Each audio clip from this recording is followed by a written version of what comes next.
of Jewish life and legacy. In light of everything happening in the world, both in Israel and within our local communities, now more than ever, it is essential to remember our roots. I like to remind myself and others that it was in Africa that the children of Israel became a nation. This continent that we have the privilege to live on is not only our home, but intricately connected to us as a people. Our hope is that these sessions will educate, inspire, and spark meaningful dialogue. We warmly welcome your questions, reflections, and insights. Your engagement is key to making this a living, evolving conversation. Thank you for being a part of this important exploration. Thank you, Jessica. So this shiur will run every second week, starting tonight, because I'm also running another shiur every intermediate week. And this shiur, we'll take it in turns between Jessica and myself to lead the shiur. So I thought we'd start off, I'll kick off tonight and just look at some source texts, just a few, there are many, many more. And this morning I met with Jess and she asked me how many episodes of this series do you envision? And I said, I envision it just to continue until we're finished. So it'll take a while. We'll probably break during the holidays, but yeah, we'll just do it until we finish the subject, which is a huge, huge subject.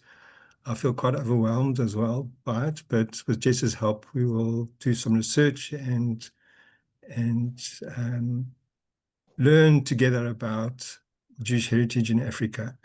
So I thought I'd look tonight at the biblical texts, a few, and some ancient legends, and then maybe we can have a discussion as well afterwards. So I did prepare a PowerPoint presentation, but feel free to interject and ask questions or make observations as we go along, and then there'll be time, hopefully, for some questions afterwards.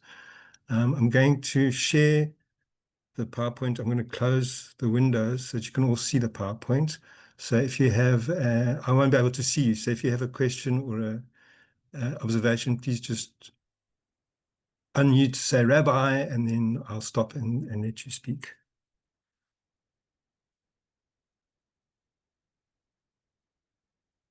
Let me just check this out.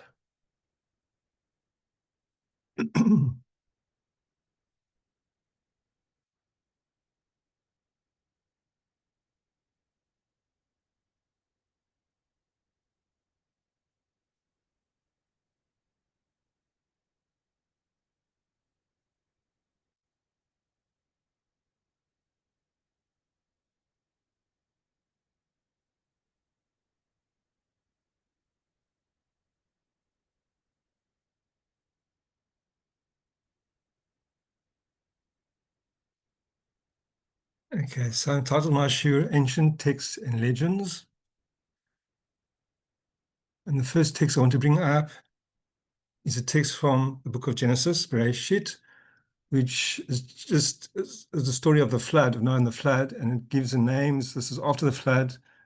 It tells the names of Noah's 3 sons and their lineage. So that's the English translation. These are the lines of Shem, Ham, and Japhet, the sons of Noah. Sons were born to them after the flood. The descendants of Japhet were Gomer, Magog, Madai, Yavan, Tuval, Meshech, and Tiras. Descendants of Gomer, Ashkenaz, which should be a familiar name to us, Ashkenaz, which is understood to be Europe, Central Europe. Of course, Ashkenazi Jews come from that area. Rifat, Togarma, the descendants of Yavan, Elisha, Tarshish, the Kittim, and the Dodanim.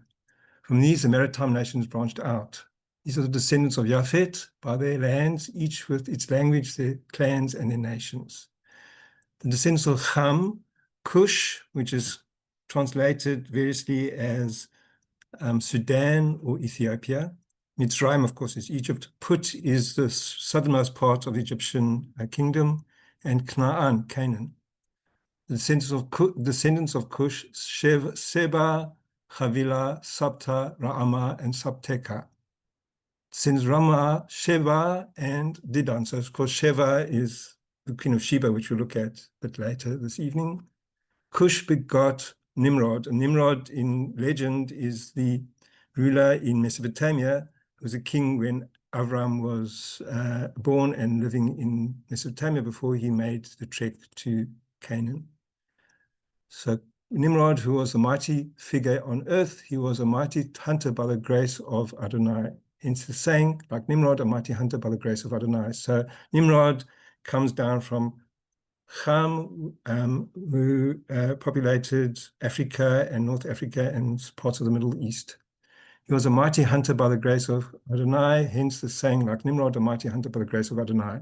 The mainstays of his kingdom were Babylon, Erech, Akkad, Calneh, and the land of Shinar. From that land, Ashur went forth, the Assyrians, and built Nineveh, the capital of Assyria, which features in the story of Jonah and the whale, and Jonah and the fish. Rehovot Ir Kala, and the reason between Nineveh and Kala, that is a great city. And Mitzrayim, or Egypt, begot the Ludim and the Anamim and the Lechabim and the Naphtuhim, and Parusim and Kashluhim and the Kaftorim. Kaftor, of course, is Crete, whence the Philistines came from. Canaan begot Sidon, his firstborn, and Chet, and the Jebusites, the Amorites, the Girgashites, the Chivites and the Arkites and the Sinites, the Arvadites and the Zemarites and the Hamathites. Afterward, the clan of the Canaanites spread out. The original Canaanite territory extended from Sidon as far as Gerar, near Gaza, and as far as Sodom, Gomorrah, Admah, and Seboim, near Lasha. These are the descendants of Ham, according to their clans and languages, by the lands and the nations. So really earlier on in the Torah, it acknowledges the existence of Africa. Rabbi, Yes. just a note on Mizraim. The Egyptian name for Egypt is Misr, Okay. but Interesting. the Hebrew is referring to Mizraim, which seems to be plural. And Yeah. I can hazard a guess as to why that is, and it's an interesting preservation of history, because Egypt is a unification of two lands, Upper and Lower Egypt, which previously were separate and became one kingdom eventually. And this Hebrew usage actually seems to be preserving that.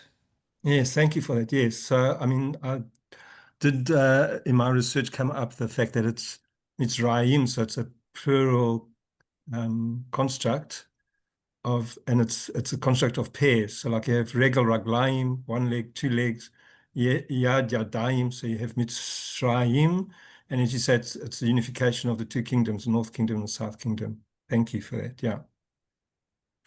Okay, let me just.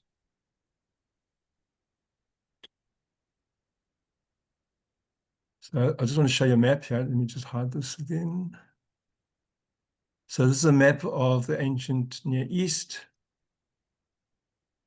And you can see there, oops.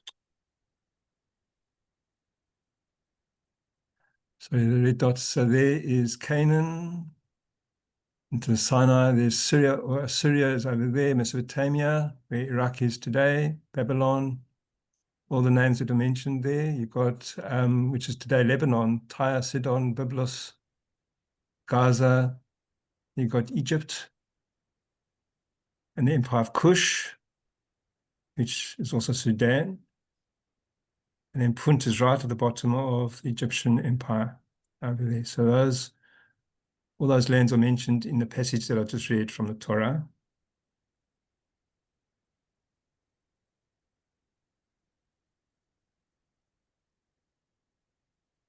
So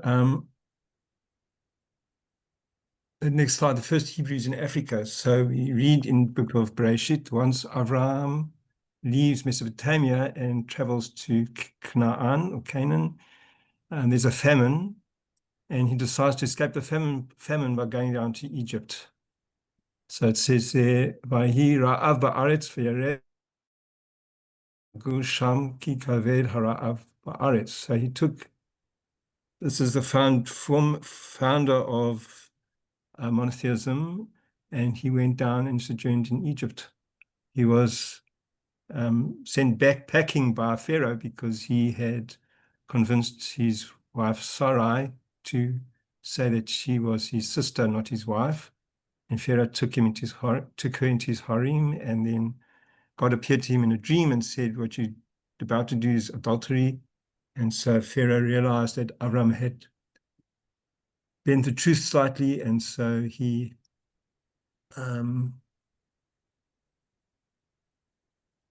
was told he sent Avram packing with gifts. But this is the first sojourn of the Hebrews into Africa, into the land of Egypt.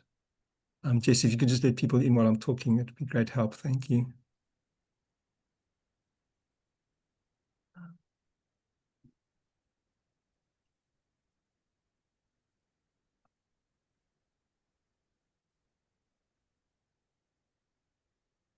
And of course, later on, so Avram's son Yitzhak attempts the same idea. When there's famine again, he goes down, intends to go down to Egypt, and God stops him and says, no, stay here. If you stay in the land that I promised your father, then I will make sure that you are blessed and you don't go hungry. So he stays.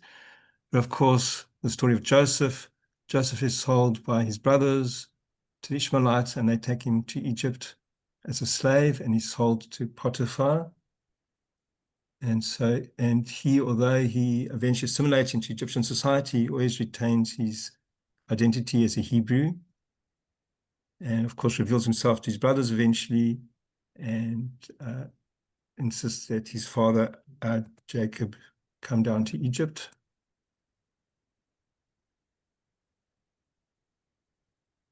So Jacob is now knows his son is still alive, and he's about to embark on his new adventure into Egypt.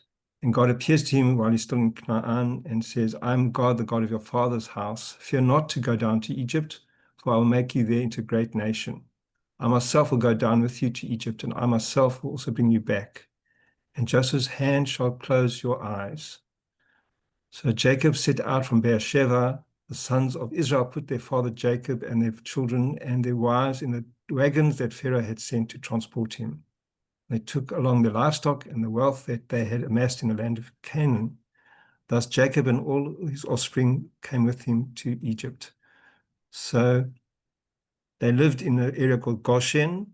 The Torah tells us that because the Israelites were shepherds and had sheep and also some cattle, they were put in Goshen away from the Egyptians, because the Egyptians viewed shepherds as abhorrent. Perhaps because one of the Egyptian gods was a ram god, and they felt that people trying to control sheep was like people trying to control one of their gods. And so they went to Goshen, and Pharaoh himself says that they can look after his own flocks there in Goshen. But it's clear one would imagine that living there for many, many years, as the Torah tells us, they lived there for a long time, that they, not only did they growing population amongst themselves, but I'm sure there were Africans, Egyptians who joined them as well, joined this community as well. And so one would imagine that having a presence in Egypt, in the northeast tip of Africa, that would mean that there was a Hebrew presence, an Israelite presence, not only amongst the Israelites, but it spread out. If Jacob followed his grandfather's example, he would tell people about the idea of the one God, and they would become worshippers of the God of Israel. Can I just say something, please? Sure, of course, yes. In this particular paragraph, he went down to Egypt from Beersheba through Canaan. They amassed in the land of Canaan, but the map that you showed Canaan was Lebanon, where you had Sidon and all those places. So Canaan would have compromised the whole of what we up in the north. So it compromised what we call Israel as well as parts of Lebanon. Yeah, the whole area was called Canaan. Yeah, but he was going down to Egypt is more south. He's going south. Yeah, going south, but Canaan is north according to that map. Yeah, but he's going from Canaan down to Egypt. So he's going south. He's going down. Like I would say, I came down to Cape Town from Pretoria because Pretoria is Oh, he came down from Canaan. Oh, I didn't realize that. Yeah, he came down from, say, he migrated They had from... amassed in the land of Canaan, which I understood was up in the north, according to that. That's why I don't know if that map is correct. This was correct. Because Canaan is supposed to be where Israel is, anyway. Yeah, but if you look at the map here, okay, you got That's Syria up Canaan there, there. and then you've got Canaan, which is this whole area down. Oh, it's the modern whole Israel. area right down to the Sinai. Yeah.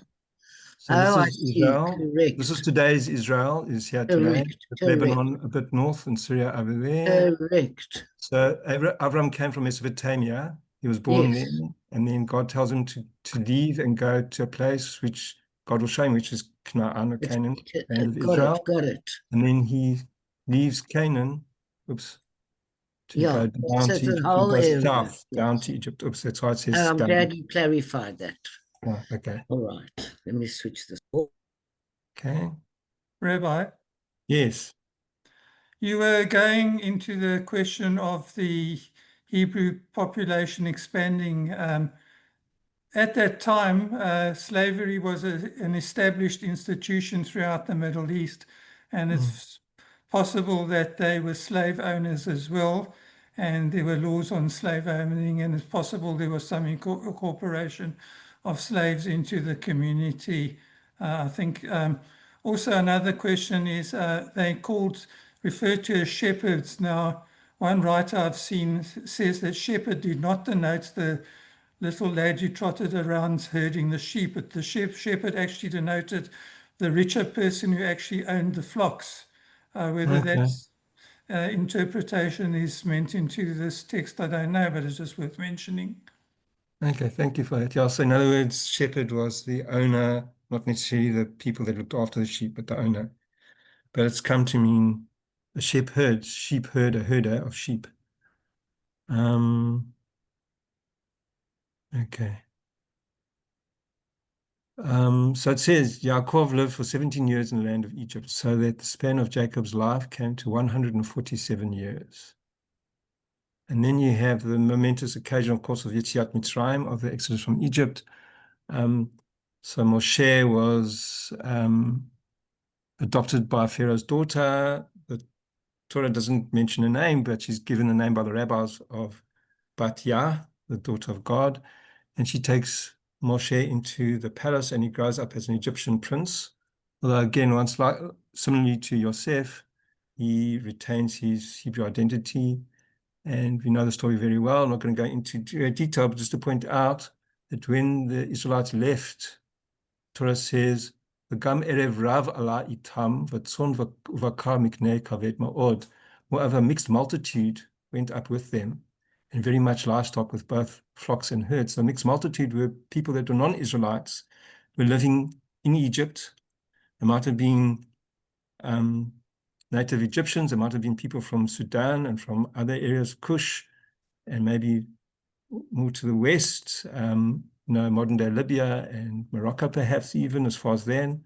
We don't know. No, the Torah doesn't tell us what what ethnic groups were there, but certainly a mixed multitude went up with them, joined themselves to the Israelites.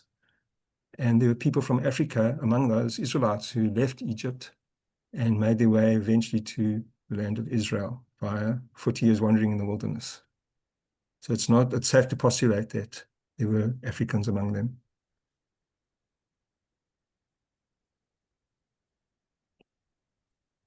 Interesting.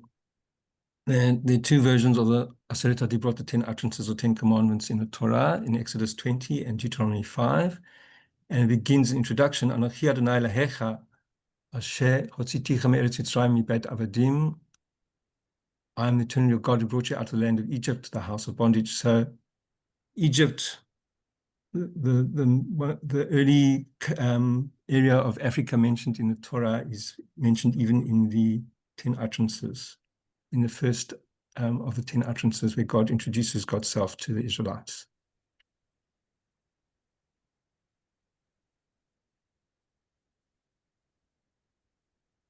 So last Shabbat we read Parashat Ba'alatacha, and it contains this interesting episode where Miriam and Aaron challenged Moshe because he's married a Cushite woman. And it says emphatically that he took a Cushite woman as a wife. So, of course, there's debate amongst the rabbis, who was this Cushite woman?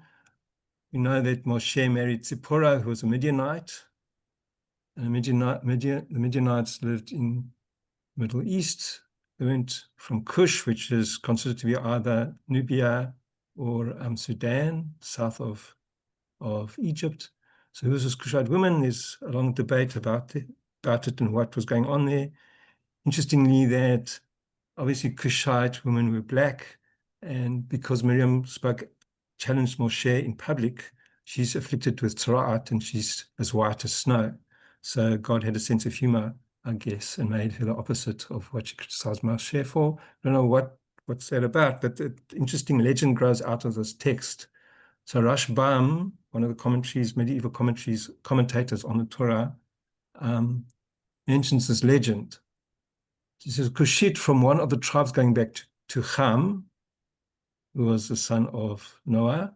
It says, Ki Isha Cushit Lakach, as reported in the biography of Moshe. According to that version, Moshe ruled for 40 years as king of the land of Cush, took himself a woman as his queen, but never slept with her, as reported there. Miriam and Aaron were never aware of the fact that Moshe had not consummated that union. This is a plain meaning of our verse. If, as some believe, Miriam and Aaron spoke about Moshe and Zipporah, what need was there for the Torah to describe Moshe's wife as Isha Cushit, a Cushite woman, when everyone is well aware that Moshe married Zipporah, the daughter of Yitro, who was a Midianite, not a Cushite. Zipporah could have been described as Cushite, seeing that the Cushites are descended from Ham, and the Midianites are descended from the sons of Keturah, Abraham's concubine, who bore 6 sons for him, one of them being Midian. But he opens up this, or mentions this legend, and so the legend, there are 2 versions of the legend, but the legends say that, first of all, the Torah tells us that when Moshe had to flee Mitzrayim, Egypt, because he killed an Egyptian, he went to Midian, and he lived with this Midian chieftain, who was also a priest, Yitro, and Yitro gives him one of his daughters, Zipporah, as a wife. But according to this legend, before he went to Midian, which is to the east, he first left Egypt, went down south to Cush, and he arrives there when there's a war between the Cushites and the Egyptians. And one version says that he was in the Egyptian army, led the Egyptian army against the Cushites, but the king's daughter, the Cushite king's daughter, saw Moshe, how brave he was, how what a good warrior he was, and she falls in love with him, and she marries him.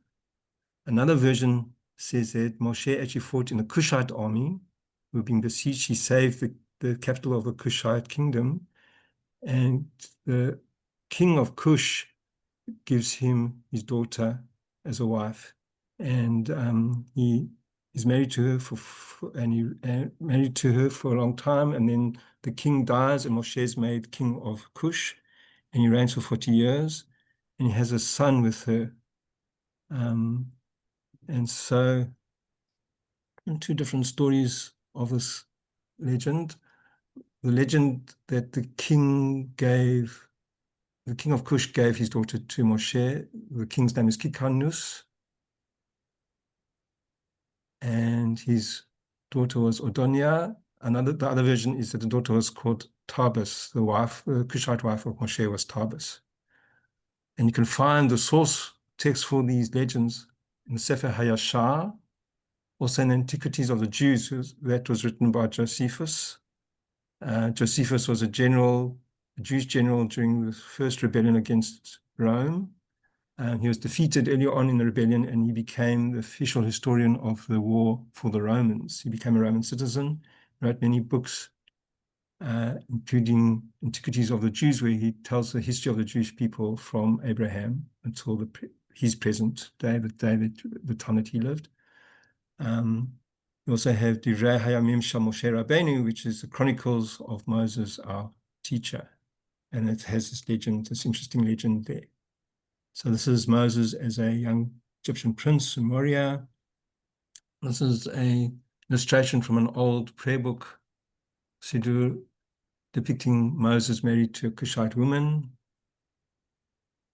So there's either Donya or Tabus, whichever legend you follow. And there's a image of, it's probably from a movie of this Cushite wife of Moshe. So whether he had two wives, Zipporah and this Cushite woman, or the Cushite is Zipporah, there's a whole argument, which is a subject for another shiur. Rabbi? Yes. Possible that references to concubines and to maidservants could actually be referring to female slaves, to say possible. Now, so, I mean, it's interesting that Egyptologists will tell you that there was no slavery in Egypt whatsoever, but we do know from the Torah that, as you said earlier about owning slaves, and the Torah lays out laws of slavery to make sure that Hebrew or Israelite people looked after their slaves very well, and if the slave was a Hebrew slave, that they had looked after, especially that they were released after 7 years, etc. So that's all found in the Torah. The next legend I want to talk about is King Solomon and the Queen of Sheba. So that's Makeda is one of the names in Arabic. She's also known in the Quran. She's mentioned. So it's again a depiction of the Queen of Sheba. So this is found in the Book of Kings, the first book of Kings.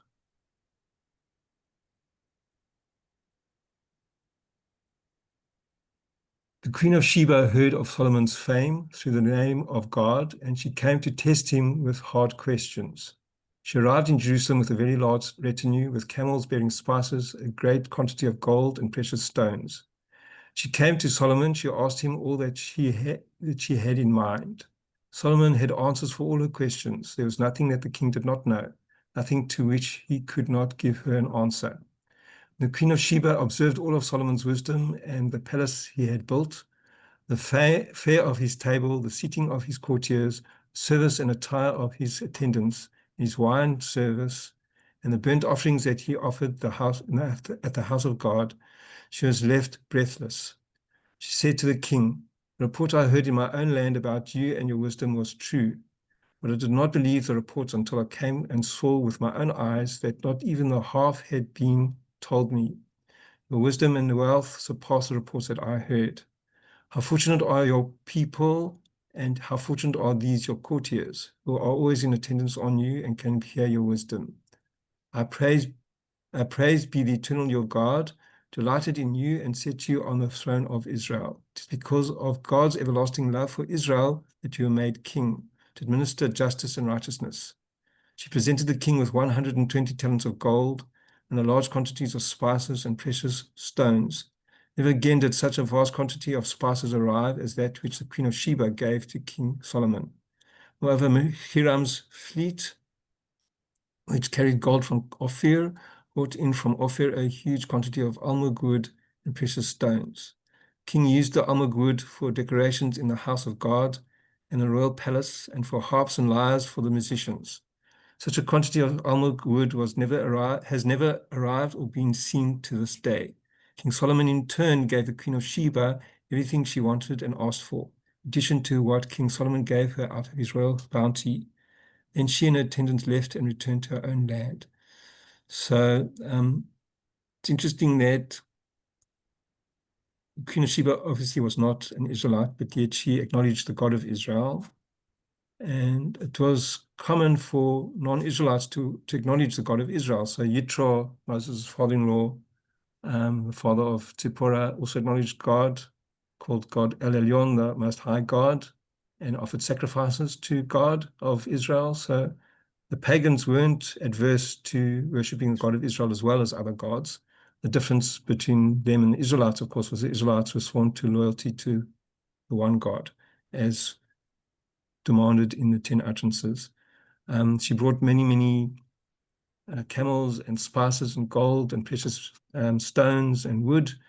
And yet, despite her immense wealth, she was impressed by the wealth of Solomon, which says something about Solomon's wealth, that he was very, very wealthy. In fact, he sent trading ships to India, according to legend, and further afield. So this is the meeting of these two. And just to point out at the bottom, it says, there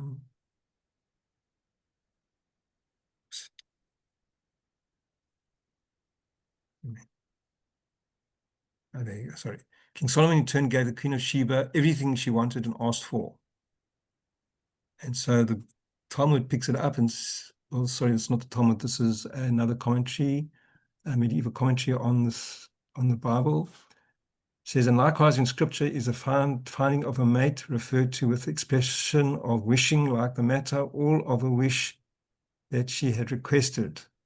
So Solomon gave her everything she asked for. And so the author Rashid Chokhmah says that includes sexual intercourse. So that he reckons that Solomon and Queen Sheba did have sexual intercourse, and of course a son was born, which is important, as you'll see a bit later.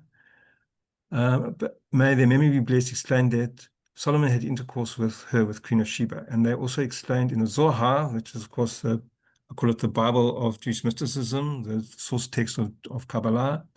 We have chosen what I wish, undifferentiated. What I wish is a coupling of the matriarch. The reason is that in mating, the entire will of a person, his heart and all the limbs are all focused toward it. So where was Sheba or Saba? So some scholars say that Sheba was in the Arabian Peninsula. So she's from Arabia. But others say that it included part of what's modern day Eritrea and Ethiopia. And it's interesting, there's the name there, Aksum. Aksum was a kingdom, a very wealthy kingdom, very cultured kingdom in what is now Eritrea and Ethiopia, parts of Eritrea, Ethiopia. It was from the 1st to the 7th century CE, became a Christian kingdom. And many speculate that the former Aksum, before it became a kingdom of its own, was part of Sheba. So some say that she came from Arabian Peninsula, some say she came from Africa to visit Solomon. So there you have, I'll just give you a map of Eritrea and Ethiopia. So Sheba could have been both sides of the Red Sea, bits of the Arabian Peninsula, as well as bits of Eritrea and Ethiopia. And Josephus, this is Josephus, mentions this legend in his Antiquities of the Jews, and he explicitly states that the Queen of Sheba was from Egypt and Ethiopia. There was then a woman, Queen of Egypt and Ethiopia. She was inquisitive into philosophy and one that on other accounts also was to be admired. When this queen heard of the virtue and prudence of Solomon, she had a great mind to see him.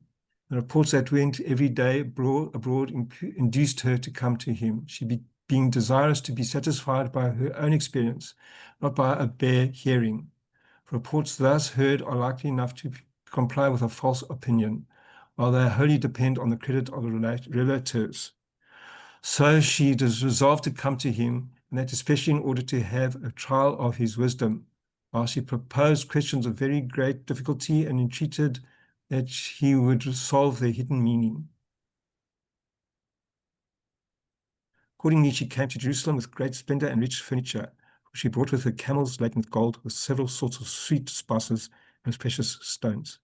And there's a Midrash which illustrate or tell what question she actually asked Solomon to try and trick him, but he answered correctly and showed how wise he was. So there's a book written by Rabbi Sharon Shalom, published in 2012, and she just wanted to share with you her hypotheses as to the origin of Ethiopian Jewry. A number of theories have been proposed regarding the origin of Ethiopian Jews. So a legend known among Ethiopian Jewry relates that the marriage of King Solomon and Queen of Sheba produced a son named Menelik. So she talks about a marriage, but in ancient times, a marriage simply meant having sexual intercourse, and then you're considered to be married. So they had this son, Menelik. When the Queen of Sheba returned to her country with a boy, the king decided to send the firstborn sons of Israel to accompany her. When they arrived at Sheba, her escorts decided to remain there. According to this legend, the Ethiopian Jews were indeed Jews. So they came directly from Solomon's kingdom and they stayed, remained, and of course, brought Judaism to the kingdom of the Queen of Sheba. Or another theory, the Ethiopian Jews are the descendants of the tribe of Dan from the 10 lost tribes. They wandered to Ethiopia from the 10th century BCE till the destruction of the Second Temple. So after Solomon's death, the kingdom split into two. So while Solomon was alive, because he embarked on many building projects, he divided his kingdom into districts, and every month the men of each district would have to take it turns to work for no pay for the king to build his stables and his palaces. And so it was forced labor, and people entreated him to stop the forced labor, but he ignored them. There was a revolt. So he was based in Judea, which is the southern part of the kingdom, of his kingdom, in Jerusalem, the capital. And the northern tribes rebelled against him. Jeroboam was the leader of this rebellion, and the rebellion was quashed very hard by King Solomon. After his death, his son Rehoboam became king, and people pleaded with him not to continue the policy of his late father, the policy of forced labor, but he ignored them at the behest of his advisors. And so the rebels from the north, the northern kingdom, recalled Jeroboam, who had fled to Egypt. And he led a second rebellion, this time a successful rebellion against Rehoboam.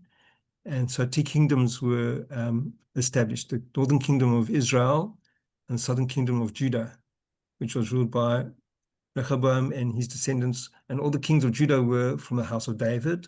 The northern kingdom, in the book of Kings, you can read about the different struggles between the different dynasties as to who would rule Israel.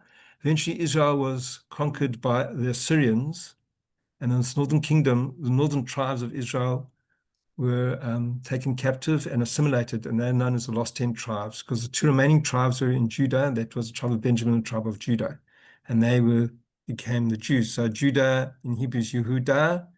We are Yehudim, the members of Judah, Jews. So the name Jews was used when the Judeans were taken to exile to Babylon, which is now in Iraq, and the people were called Judeans or Yehudim, and that's where you get the name Jews from.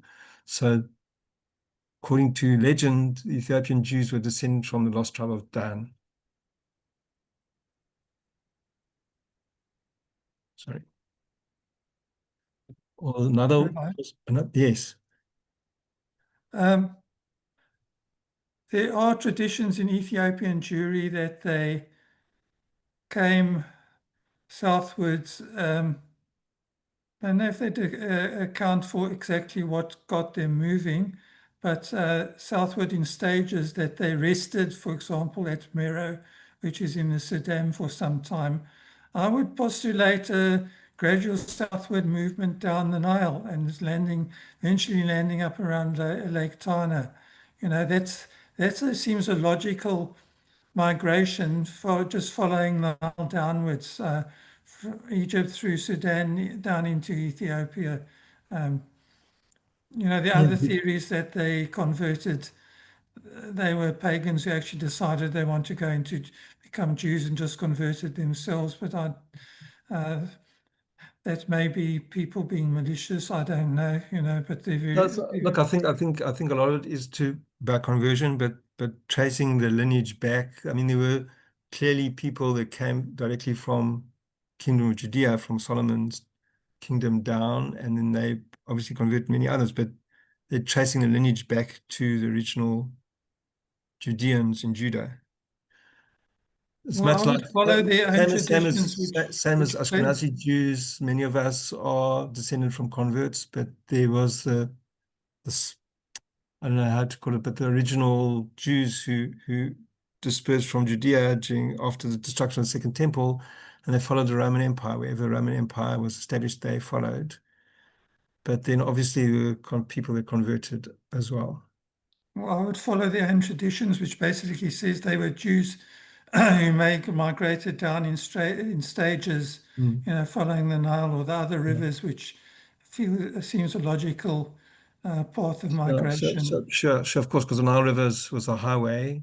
You travel down. Also, it was a source. It was the banks of the Nile are fertile, so it makes sense to do that. But these are research by Rabbi Shalom of traditions and legends about the origins of the Ethiopian Jewry. So the next one is Ethiopian Jews are the descendants of Jews who immigrated from Egypt from the 7th century BCE to the 2nd century CE, which is what you're saying. Or the Ethiopian Jews are descended from Jews who immigrated from southern Arabia, Yemen, between the 2nd century CE and the war between Ethiopian Christian King Caleb and the Yemenite King Joseph du Nuwas, a convert to Judaism in the 6th century CE. And the next one is the Ethiopian Jews are descendants of the Agav tribe, which converted or adopted a unique form of Judaism in the 15th century of the Common Era. Falashas, those are famous, the Jews who were taken to Israel in the 1980s. Falashas appeared as a separate group between the 14th and 16th centuries. So this is early medieval period.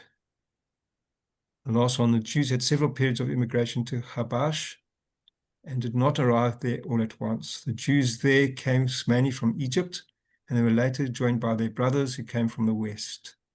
Over time, these Jews intermingled with the Agavs. The Falashas were citizens of a free Jewish state until the 17th century, which is interesting.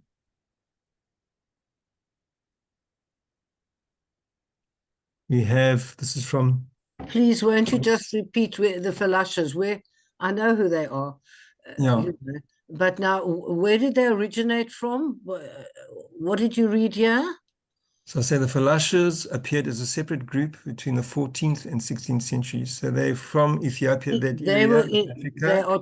Today they are in Ethiopia, but I thought they came from another part. No, it says that they appeared as separate groups. So obviously through conversion, perhaps. In Ethiopia. Yeah, yes. Okay. Yeah. So Agor tribe. There says there that they had a free Jewish state until the 17th century of the Common Era, so until the 1600s, which is interesting. Then they were defeated and subjugated, and the Falashas might well be the survivors of those who survived as oppressed second-class citizens after the defeat and subjugation of the independent state. There are legends also of a queen, Judith, who led the Ethiopian Jews against battles against the Christians in the wars that happened before the final defeat. If one's looking for another Jewish hero who's not much known about. Thank you. Okay, so this is the first verse of the book of Esther. You know it very well. It's read on Purim. It happened in the days of Achashverosh, who reigned over 127 provinces from India to Nubia. So Nubia is another name for Sudan. It's south of Egypt. So again, from Africa through to Asia, his empire. And there were Jews living throughout his empire, including in Africa.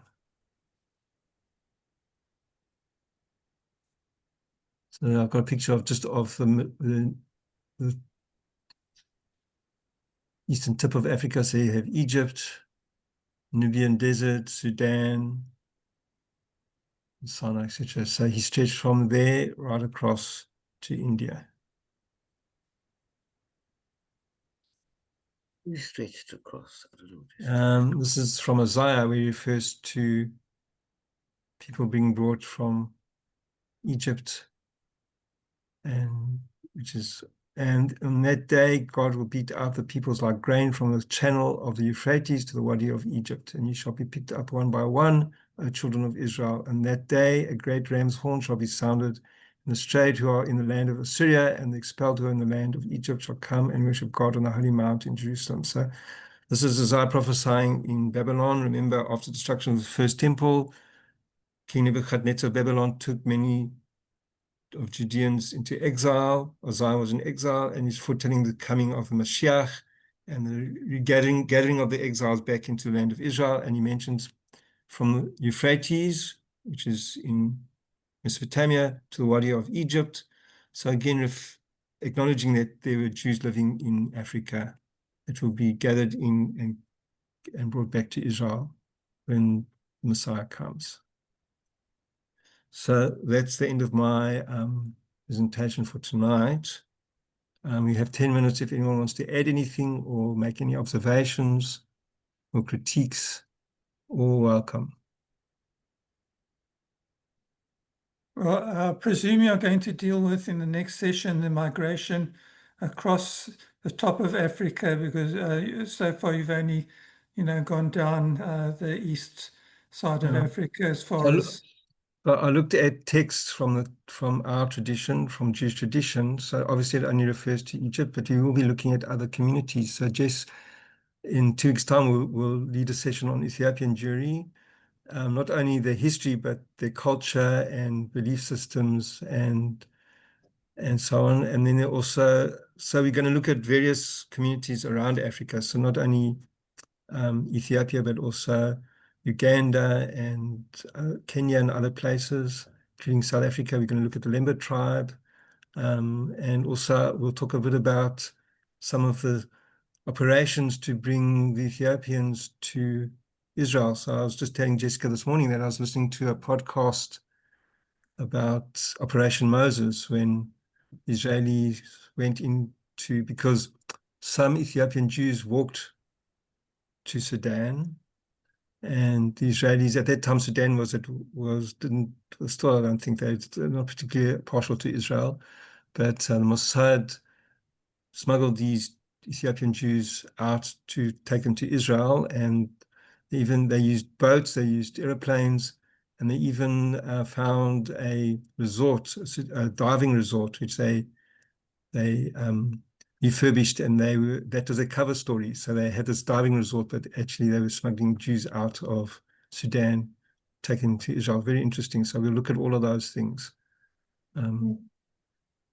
So any other comments? That they brought one totally unique person with them from, I think it was in Operation Moses, the very last surviving Jewish monk. Sure.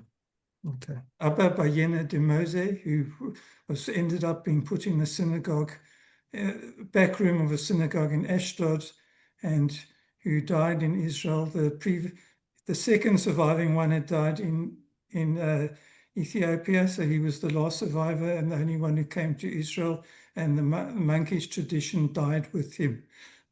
I met him in Ashdod once. It's quite an interesting experience. Yeah. With regard to the Ethiopians who were brought through by plane, Mendel Kaplan had a lot to do with that, and he was bargaining with the Sudanese, and they wanted such an amount of dollars and all that sort of thing, and he said, no, it's fine, we'll pay that to you. But he made sure that everybody was already on the plane, and it said the timing worked beautifully because the plane had already pulled off by the time the exchange had happened, the money exchange from wherever, America, wherever it was, because he was nervous that they wouldn't be able to, he might just stop them at the last moment. But a lot of those Sudanese, those Ethiopians, they went through a terrible time going through Sudan. They were raped, they were murdered. Trouble. Yeah. Very difficult time. Bravery and courage to do what they did. Yeah. But we investigate all that. So we look at each community separately. Yeah. Okay. So But I thank you want to for ask you something. May I ask you? Sure. I can't see how Josephus, Josephus was reporting on what was going on during the Roman period. So we're talking a little bit before Christ, and then going on to 70 AD and slightly whatever further. So how would he know so much about, where did he collect fables or whatever it was about Moses having married So he looked at, so first of all, Josephus wrote many books. So he did write The War of the Jews, which was a reporter of the rebellion against Rome. But he also wrote Antiquities of the Jews, which was his version of Jewish history. And he wrote against Apion. Apion was a Roman philosopher who was very anti-Jewish. And he wrote anti-Jewish speeches and whatnot, and so Josephus wrote a polemic against him to prove him wrong and to put forward the Jewish argument. So he wrote many books, but he knew about these legends. So I quoted him not because necessarily that he's historically accurate, because many scholars say he wasn't, but they use him because he's the only Jew who wrote during that time. But I used him to show that he knew of the legend, and he quoted the legend in his writings. So the legend is there, and I gave other sources for that legend. And whether it's historically accurate or not is immaterial. The fact that it is a legend of Jews going back to Africa, that Moses was king of Cush at one time, is just part of our culture and our recollection of things. So that's why probably, if you read the Quran, they'll come up with that story. Yes. But I mean, So there's the nowhere in Quran, the according to the Quran that Quran, says that Moses was ever a king of anything. yeah, I mean, according to the Quran, the Queen of Sheba met Solomon and she converted to Islam because that's their take on it. Yes. We have our take on it, but Yes. that's why I gave the Arabic name for the Queen of Sheba there, because she does appear in the Quran as well. Can I ask you one more little question? Yeah. I don't want to hold you all up.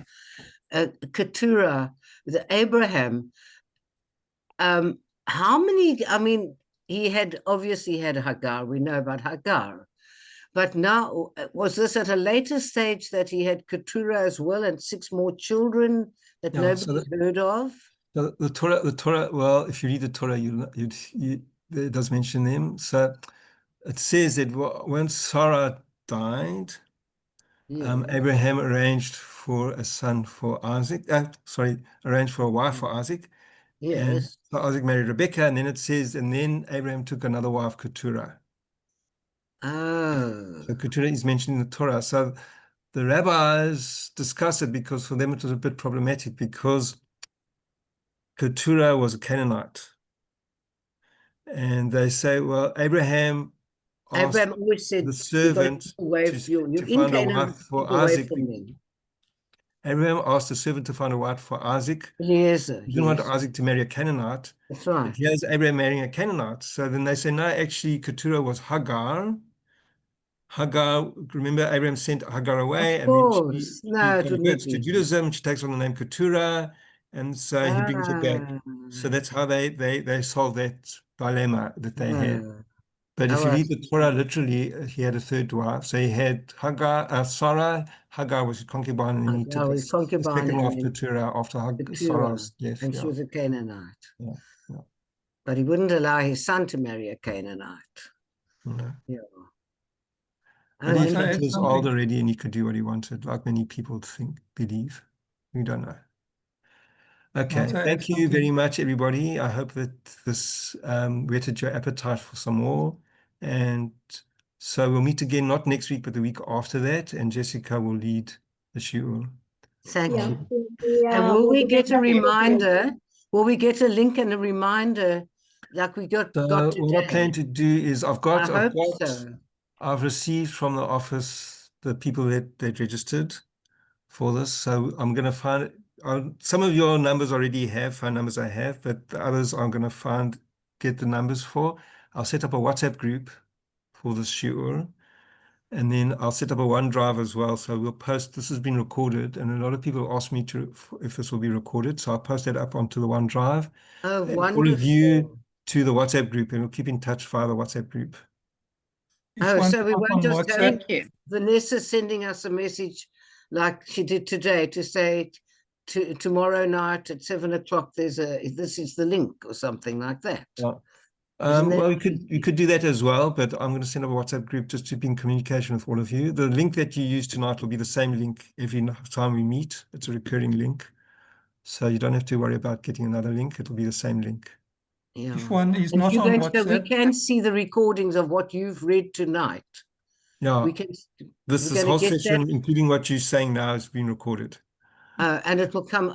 So we're going to get a Zoom recording of it. Yes. Wonderful. Yes. Because personally, I find that your reading is a bit on the fast side and on the, I can't absorb it all. Yeah. So you'll be able to see it again. So, I couldn't go too slowly because I didn't want to go over out time. more, one can absorb it better. Sure. Of course, you'll be able to see it again. Wonderful. Yeah. Thank you very much. Okay. Thank you very much. Sorry, Anthony, you say you're not on WhatsApp? no. Okay, so we have to figure something. I can send you the link on your email, though. Yeah, email works for me. I'd rather get mine on the email as well, if you don't mind. Okay, all right.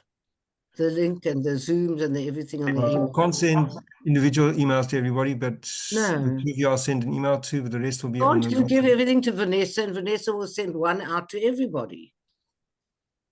Yeah, Good she night. sent a group Not at email all. today with the link. Yes, let her do a group thing. Thanks, All Rabbi. right. Okay. Thank you. Thank you very much. Thank you, everybody. Bye-bye. Bye, everyone. Bye-bye. Bye. Thank you. Bye. Thanks, Rabbi. Thank you, Rabbi. Thank Bye-bye. you, Rabbi.